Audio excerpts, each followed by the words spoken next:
Hello, welcome back to MSX Omega build part 2, I believe. And I've had some audio tweaks since the last one. I noticed it sounded a bit clipped, so I've now given my microphone the little Tina Turner wig. Let me know in the comments if the sound is worse, if it sounds better, whatever, or any suggestions. So I'm just going to show you the keyboard board.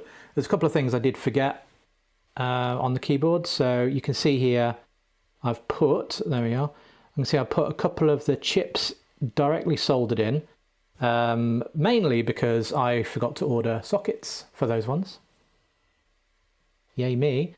And I forgot the little resistor network down here. When I said I did all the resistor networks, I forgot the keyboard one.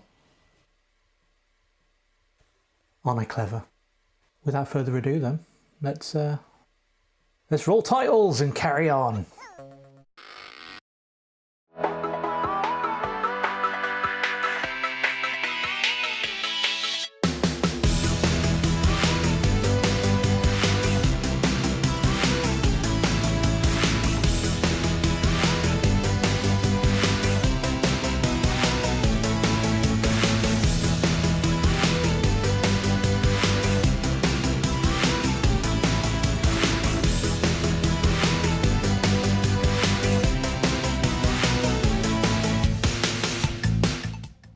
Yes, so moving on, and we're going to start soldering the connectors and keyboard keys and everything like that, and hopefully by the end of this video we'll have everything soldered together. I'm still waiting on a cable to connect the keyboard to the main board, so you can see the socket for that is that fella right there. And yeah, that still hasn't arrived yet because, just drop everything. Because despite obviously the seller saying they were local, they lied because I have a tracking reference from China. So that might take a little bit. So we may end up having to split this to a third part and insert another video in between. But till then, let's move on and we shall solder the connectors to the main board, I think will be the next one. And what I'll be using is, because obviously the main board is a little bit grubby at the moment because of all the flux in the solder. I have started using this fella, if you can focus, there we are. So that's the Topnic TK83. Now I know a few other retro YouTubers use this stuff as well, and it's really good because you may have seen some of the fast forwarded parts in the last video that I've been using this and just spreading it on with a little brush. Okay, so what we'll do is we'll switch over to the main view and have a look at the main board again. Okay, so before we get back to soldering, let's just have a look at the main board in its entirety, if I can pick it up. And we can see from the last video we've got everything socketed, which was enjoyable. But yeah, so you can see the only things we've really got left to do is going to be to get rid of that shininess off the board. But the ports at the back and those jumper pads I mentioned as well, like for example down here, where my right index finger is waving maniacally. And yeah, and I think that'll be the main board done, and we can get to socketing, not socketing, putting the chips in sockets. Yeah, so I'm doing socketing again. And then we can get on to doing the keyboard as well. Well, I'll probably do the keyboard first, because I don't really want to socket these and, you know, risk electrostatic shocks while I'm just faffing around with the keyboard, so yeah. Without further ado, let's get soldering our little sockets and stuff now. Almost there, guys. Fun times. Okay, so we're back under the scope, and J1 is this fella here. So this is a right angle, so it's keyed as well. IDC, I think that's what it's called. Just came to me. So I'm going to pop that in, and I'm going to slide the board off the blooming table. There we go. And you can see that just sits there like that, quite happy as Larry. And we can see under the board the pins come out just about the right amount. We're going to use Smurf poo this time. As you can see in the first video, I used a lot of Captain tape, which was, it was nice. It was nice. It worked. But Smurf poo is just, it's here, it's more convenient, and it does the job. So let's go with that. And music maestro, please. And by maestro, I mean editing version of me.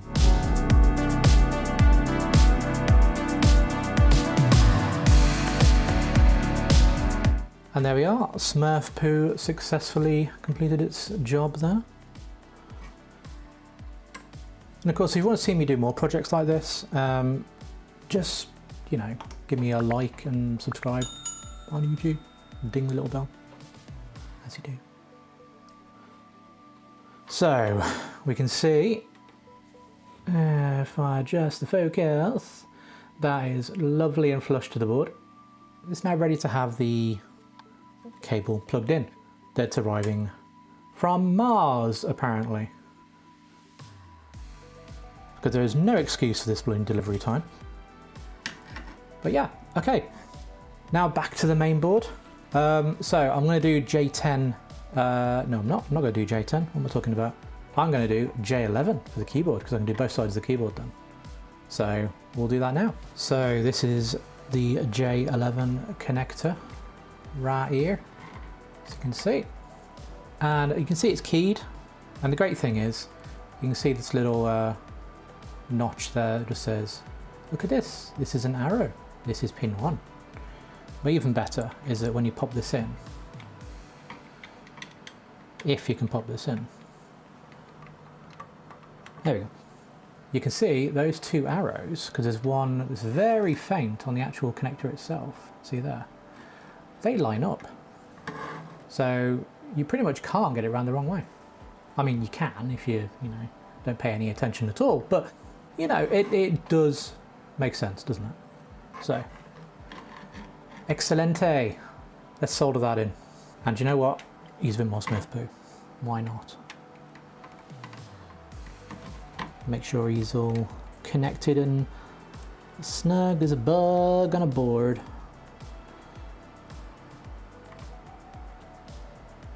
There we are. And you can see the pins just here. It's a bit at the bottom of the screen, but hey ho. You can see it, that's the main thing, isn't it? And let's get rid of the melty Smurf poo. There we are. Smurf poo 1. And Papa Smurf had a big one here. Let's move that over. There we go. We've got it lovely and flush to the board, as it should be. And nice and solid. J10 for power. Do we have the power? We have the power. And a car, which is lovely.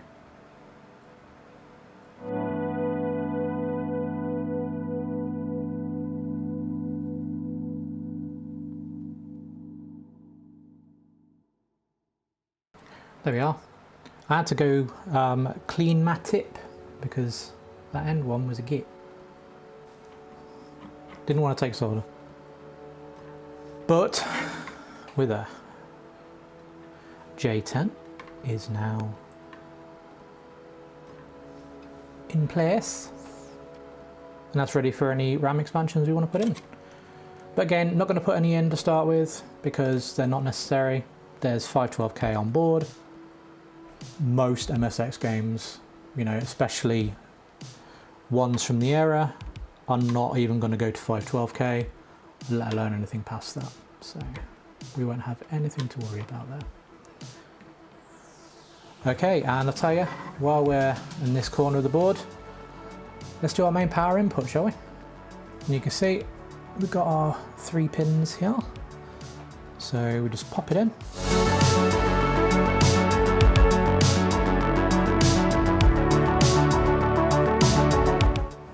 Yep, we can see the solders flowed through lovely. Can't see the other pin, but I'm assuming as much because I can see flux there. So very, very nice. Next connector. Let's go for J5. providing I can still keep the board on the table. J5. In fact, let's do J5 and J6 because they're the same. Get her popped in. There we go.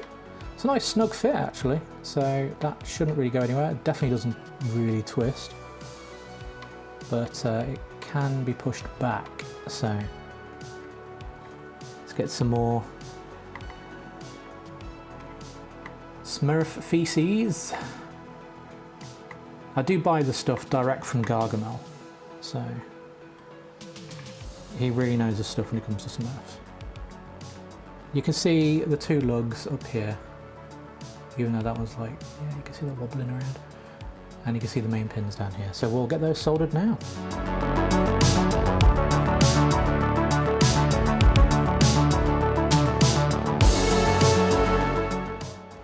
Do you know, it is always mildly disconcerting when you're sliding your hand towards some hot metal at 350 degrees. But we do it anyway. Very strange. Human condition. And there we are. Here's our cassette port, same process.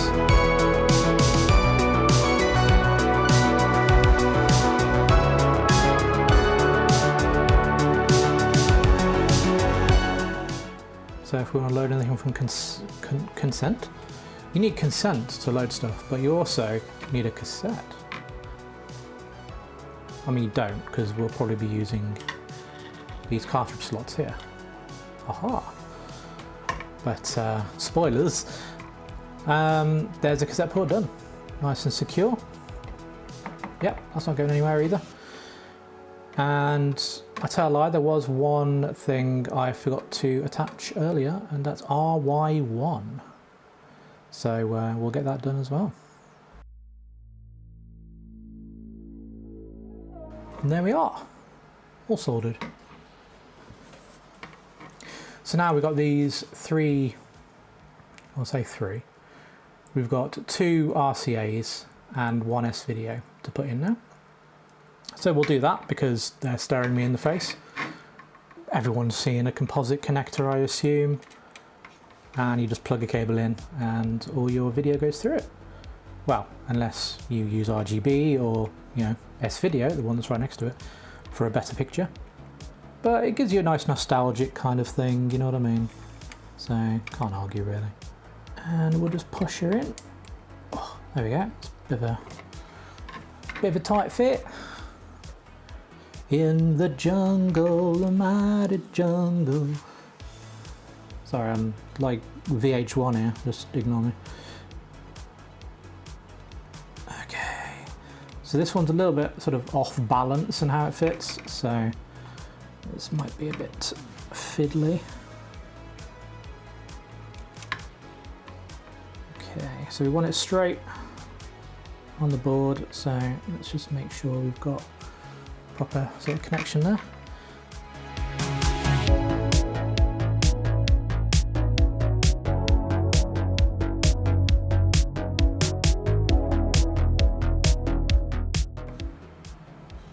This is some very hot Smurf poo now. I think Smurfette must have had a curry. But yeah, they look very, very sturdy. Yeah, that's not going anywhere. That's moving the board more than it is the connector. Perfect. Let's move on to the next one. If you can see it. There we are. S-video. I want the world to know I've got S-video. So there's the S-video port. Lovely. This used to be the best way back in the 90s to actually get your video out of your consoles. For example, the Megadrive / Genesis had an S-video port, and when we got a VCR that actually had S-video and we could like connect it, I thought it was blooming magical. The best graphics I'd ever seen in my life. How things change, yeah. Now we're actually purposefully adding scan lines and blurry filters onto our retro consoles. Fun. So let's Smurf poo it up, including Smurfette's Vindaloo one, that should be fine as well. It's cooled down a little bit now. Perfect.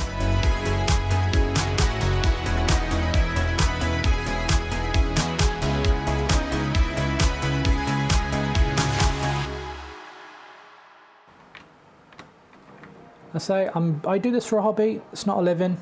You know, I'm not one of these people that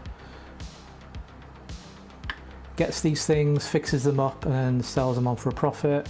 I don't do that kind of thing. I just repair things and tinker with things because I find them fun, basically. And I like collecting loads of retro-y stuff. Again, not for profit, but just because it's stuff I couldn't afford as a kid and I can afford now. So yeah, why not? Okay, let's move on. So we're going to go with the audio port next.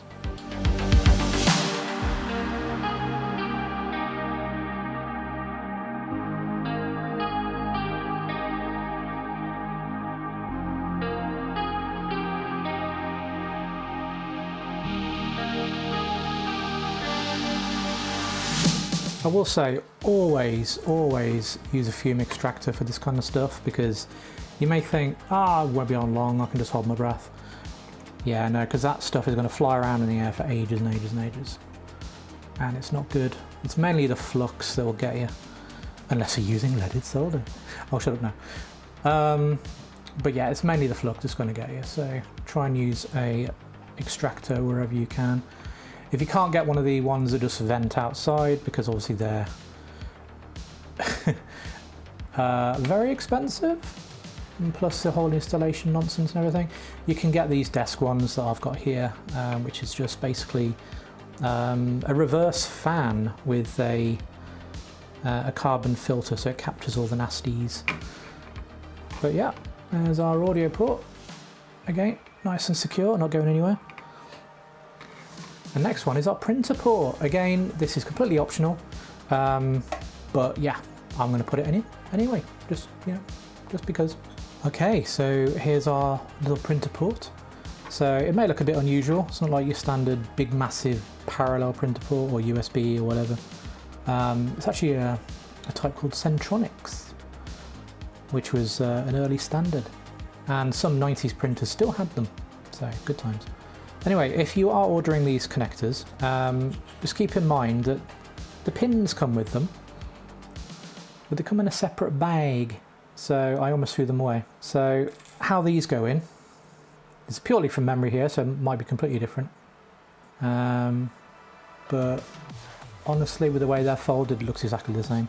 So what you would do is you would get one side of your pin gate, essentially. This essentially latches the Centronics socket onto the cable, which is, it's nice. It's better than screws once they're fitted. Anyway, so what you do then is you've got one side in, and you just have to push this down really far. So take a bit of effort and slot it in, and there you go. That's connectoid. Very nice. So do the same with the other side.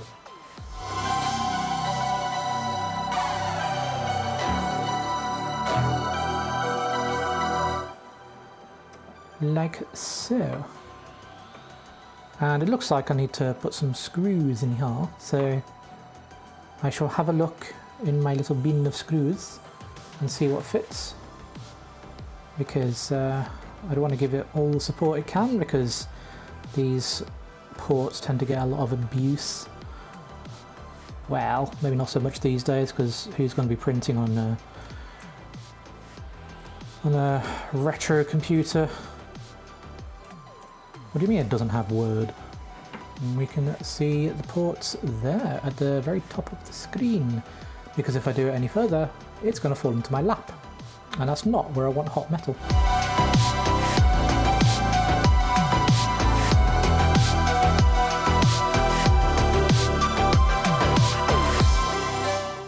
Okay, so the Centronics port is connected. I couldn't find any screws to fit these. As you can tell, I'll be trying it on this right hand one. M3 looks like it will fit, but then gets sort of jammed. So I'm going to guess it's probably something like an M2.5 perhaps, if that even is a thing, because M2 is too small.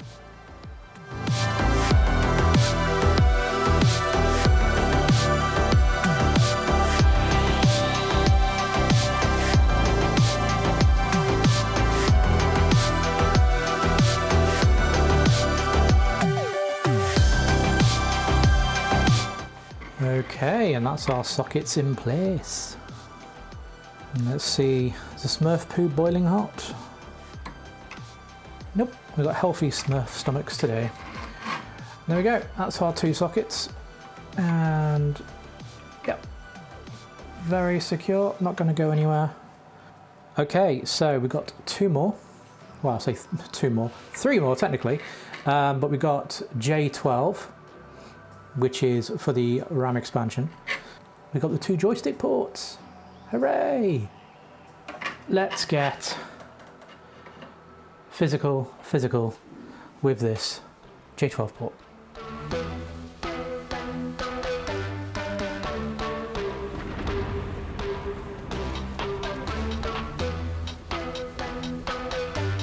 So that's our little RAM expansion port, nicely soldered. Not too much of the Smurf remnants, so let's get that up. I'm mainly doing it to reclaim the Smurf poo, to be honest, because it's expensive stuff. Okay, so now the joystick ports.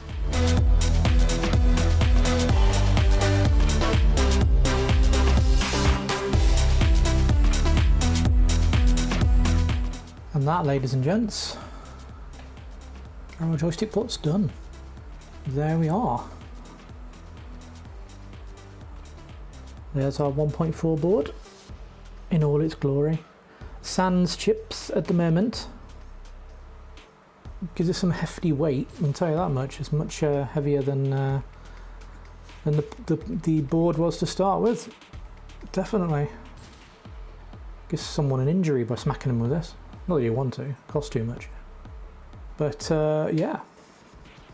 So the next thing we gotta do is, of course, I do need to, do need to give this that lovely isopropyl bath I promised it for being good. So we'll get that done. But yeah, next thing we'll do is this currently very lightweight keyboard board. So you can see the only thing left on the board are the switches.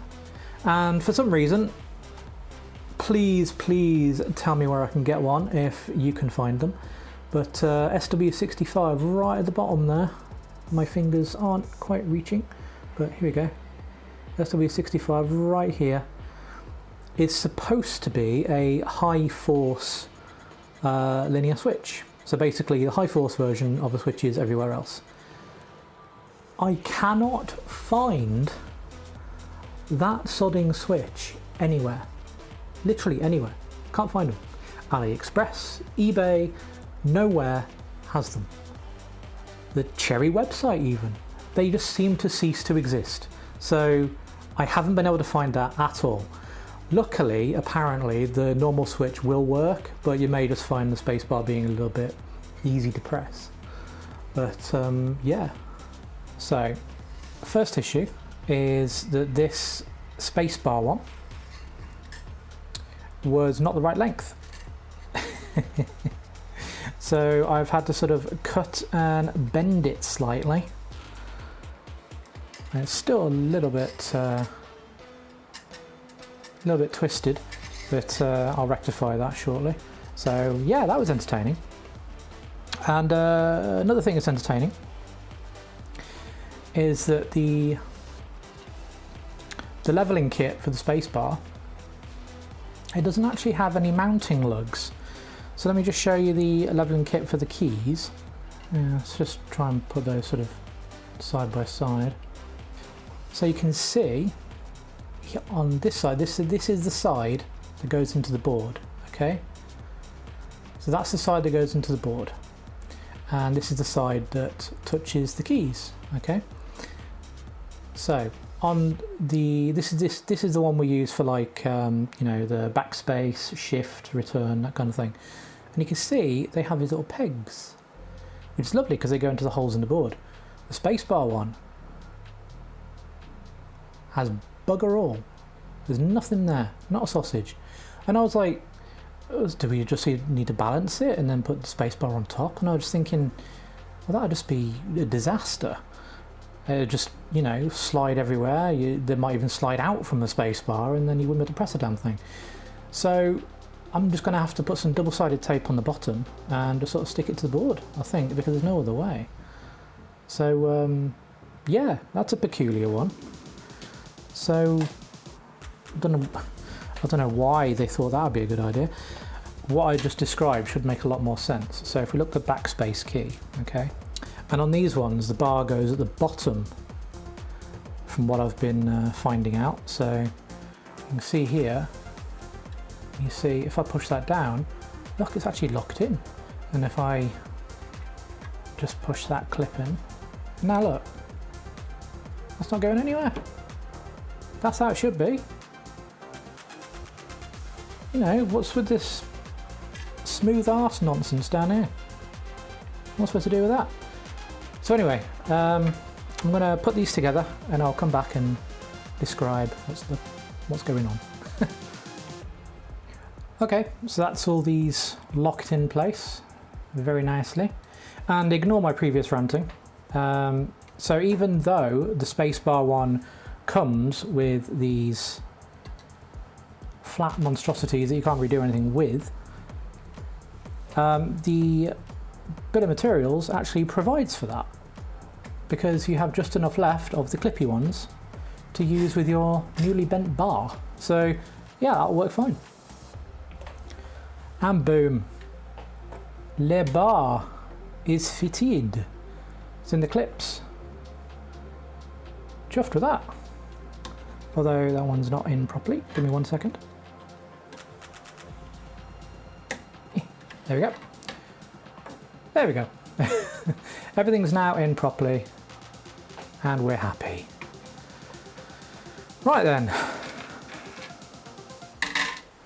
Start soldering these buggers, shall we?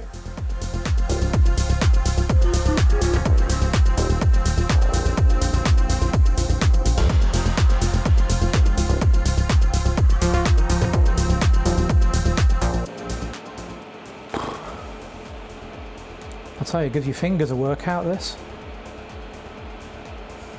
Behave.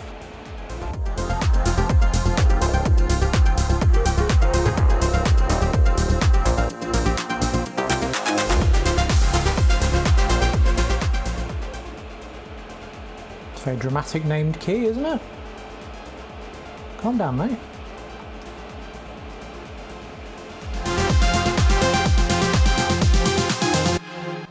There we go. I've now lost the feeling in my fingers and probably in my toes. But the buttons are in, well, keys are in rather. So now we're going to solder them in.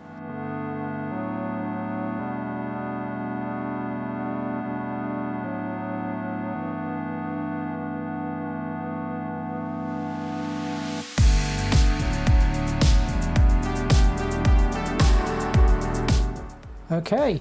That's when my keycap's done. Well, not keycaps, you know what I mean. The keys themselves. And I'm just soldering in these LEDs now.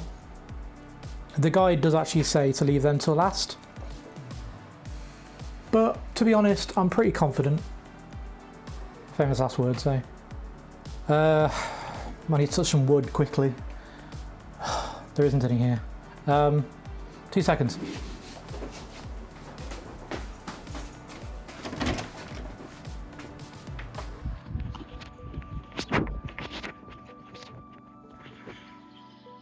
Boop.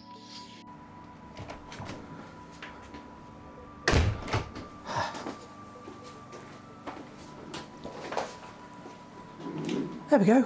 Okay, so we should be okay to continue now. So yes, so D1, which is our power LED, which is apparently green, although I can't tell. The LEDs that they recommended weren't in stock, so I tried to get ones that were sort of similar spec. These ones, I'll just chuck the bag away. If I can show you the front. Here we are. They are VAOL3GDE4.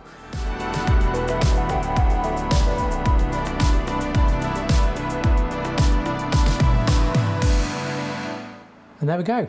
So let's start putting the keys on.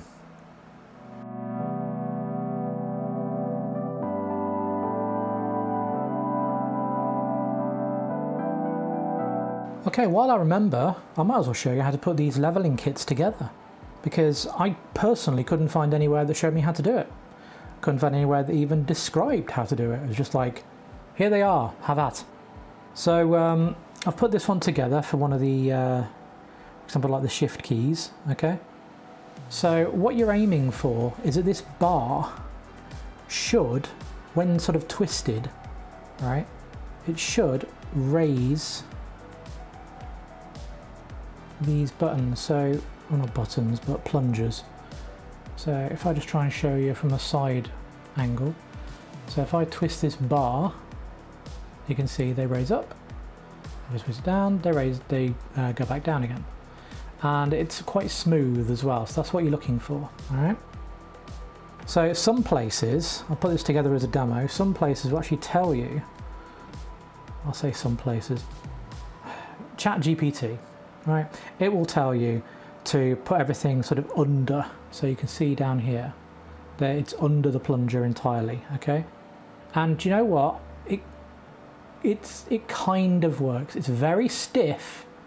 It doesn't always go back down, but it kind of works. But you don't want a key that kind of works, do you, really? Let's be honest.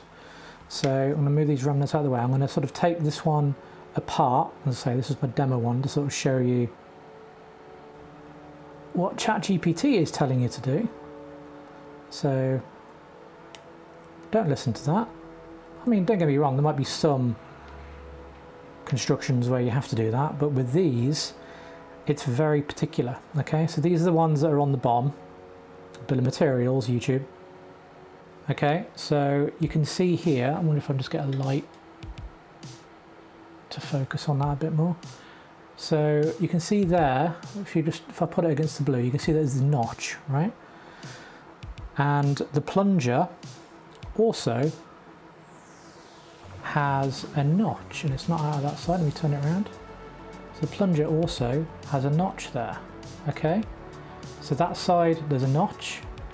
If I turn that around, that side, there's no notch. So you're going to struggle to get that in. So what you should do is take the side of the notch, okay, like that, and then pop it through, okay, just pop it through there, and just give it a bit of a wiggle, and it should just drop straight in, like that, okay? So that's what you want, alright? So let me do the same with this one. So we've got the notch, and let me get the right one here, there we go. So you can see there, we've got the notch again, drop it in, give it a wiggle, and it should pop straight through, okay? Right, so now it's time to put the bar in, okay?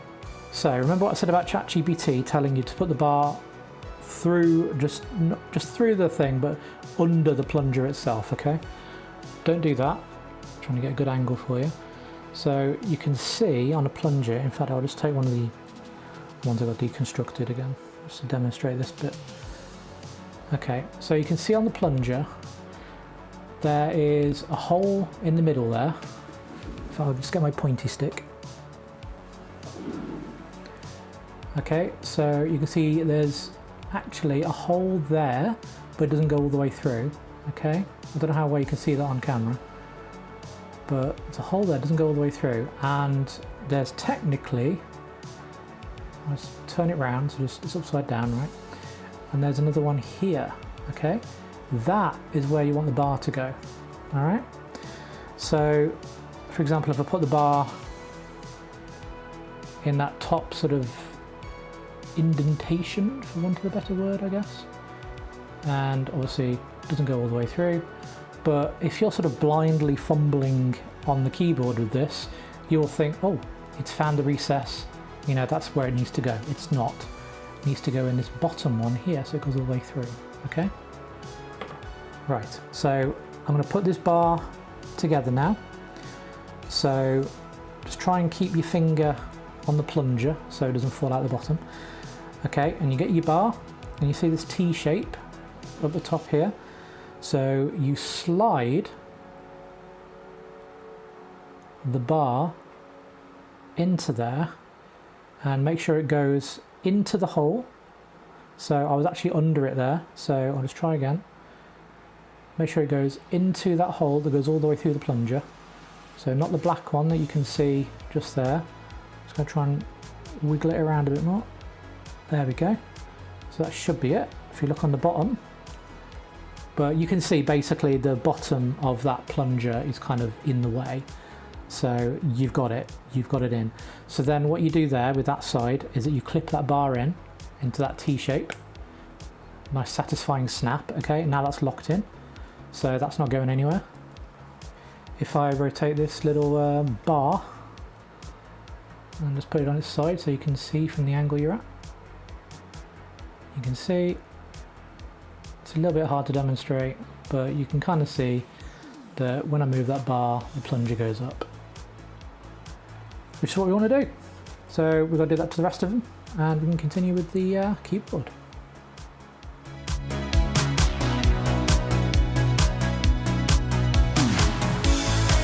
Well guys, I think we can call it there for today's video. I think we've done enough today.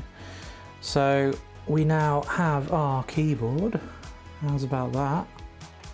Looking very swish. Very swish indeed.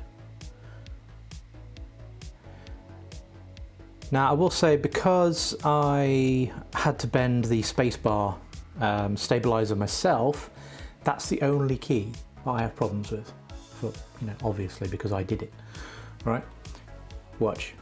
So if I push it down, it just gets stuck down. I'm gonna push it back up. But yeah, I have to sort of actively release it. So I think, to be honest, for now, just until I can figure out what I'm gonna do, I think I'm gonna remove the stabilizer bar for the space bar and just make sure I hit it in the center. So I'm still gonna keep the, I don't know if you can see them, I'm still gonna keep the actual things, but just remove the bar itself there. And then maybe I'll find a proper size bar, or maybe I can rebend it into a better position. But yeah, all the other keys that I mentioned and showed you how to do are working absolutely perfectly. No problem at all. And of course all the other keys are just keys. But yeah, very nice. So as I say, we'll call it there. So make sure to like and subscribe to the channel. Leave any comments that you want to make, so maybe a suggestion on what I can do with that spacebar. Anything, I'll tell you what, next time we're probably going to be powering this thing up, so if you've got any games for the MSX that you could recommend, we could try those out as well. But yeah, that's it for the moment. Thanks for watching.